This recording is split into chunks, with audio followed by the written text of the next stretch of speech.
Let's talk about types of waves. Okay, if it's a mechanical wave, there's two types of waves. There's transverse waves, which just look like waves. If you draw a wave, you draw a transverse wave because nobody can really draw a longitudinal wave. Okay, and the important thing is that the wave, if the wave is moving to the right, the motion of the particles is that they go up and down. So that's why it's transverse, right? It's transverse just means across. Okay. Longitudinal, the wave moves to the right and the medium moves right and left, right and left. Okay. So in this case, it's along the direction. That's how you remember it, right? So if you take a slinky and move it side to side, you'll see these little compressions and expansions. Sound is a transverse wave. But let's look at some demonstrations. Some nice people have done some very nice demonstrations here. What I'm going to do is start vibrating one end of the slinky, and you can see that the one wire bounces off another. And the wires aren't really bouncing off each other. They're just exerting elastic force on each other. But anyway, you can see those. Isn't that cool? You can see those little pulses. Those are compression pulses traveling down. That's a beautiful demonstration there. Okay, let's take a look at this one. I kind of like this one. Oh, this guy's great. Same direction as the propagation of the wave. In contrast with a transverse wave, which has individual motion that is perpendicular or transverse to the direction of motion. So the way it works is you create a disturbance in the material that's conducting the wave. Cool, right? That's pretty simple, right? And we'll do this in class, okay? Here's somebody, they're going to do a transverse wave, and then they're going to do a longitudinal wave, right? So let's watch that. Here's transverse.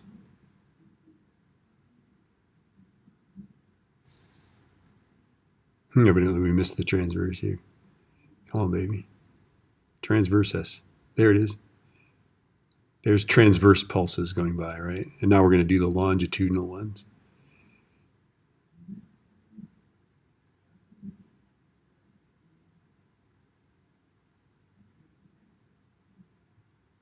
Anyway, there you go. That's a longitudinal pulse. All right, let's go back to PowerPoint there. All right, types of waves. Sound is longitudinal. So if you hit a drum membrane, it moves in and out, causing compressions and expansions. And those things propagate like that.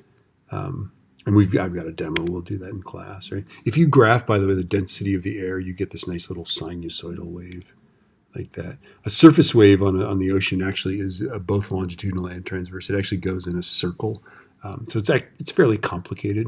And as you go down, it gets more and more side to side, right? If you're right next to the bottom, it, of course, can only go side to side, right?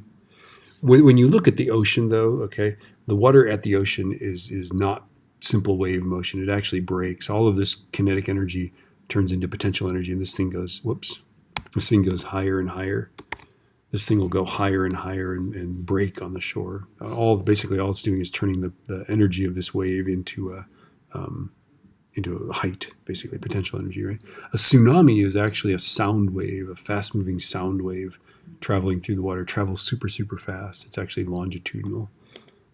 When it hits the edges of the ocean, though, of course, it turns that energy into, well, it can just raise the water. It can also turn into that classic towering tsunami wave. Electromagnetic waves are actually transverse waves.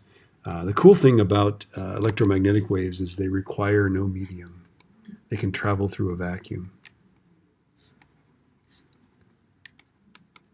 right? That's cool, right?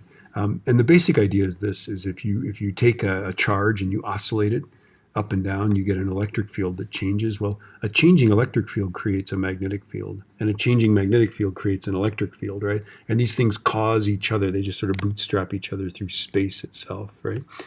In a vacuum, light travels the speed of light, okay? And by the way, the speed of this, and this is one of the strangest things, the speed of a light wave is independent of the speed of the source or the observer, okay? So if you are, for example, in a car traveling at 0.5 the speed of light, 0.5 c is what we say, right? Okay, I'm standing in front of you living dangerously. I see the photons from your light traveling toward me at exactly the speed of light. You see the photons in the light traveling away from you at exactly the speed of light. No matter what your speed is, you are going to see this light going the speed of light. Now the frequency of the light changes, so that's an important thing to consider. And we'll talk about that next year when we get to relativity. This is, if you look at the electromagnetic spectrum, this is in order of increasing wavelengths. So radio waves are huge wavelengths. Microwaves are about 10 centimeters. Infrared, light, ultraviolet, X-ray, fight. And then gamma rays are just really, really, really short wavelength light, basically. Okay, these are all electromagnetic waves. And we will, of course, do the physics cheer. So this is putting it all together. And this animation here won me PowerPoint of the Year in 2004. Watch this. Let's see that again. Look at that. Ooh, holy cow, right? So transverse waves. By the way, there is nothing here. Okay, there are no longitudinal electromagnetic waves, right? Okay, so it's kind of a stupid way of categorizing them, but it's the best I can do, right? All right. I only have a bachelor's degree, so you know.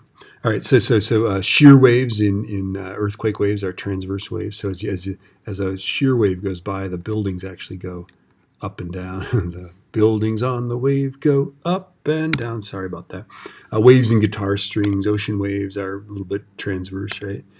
Pressure waves, earthquake waves, pressure waves are longitudinal. So as the earthquake wave travels this way, the buildings actually travel this way and this way.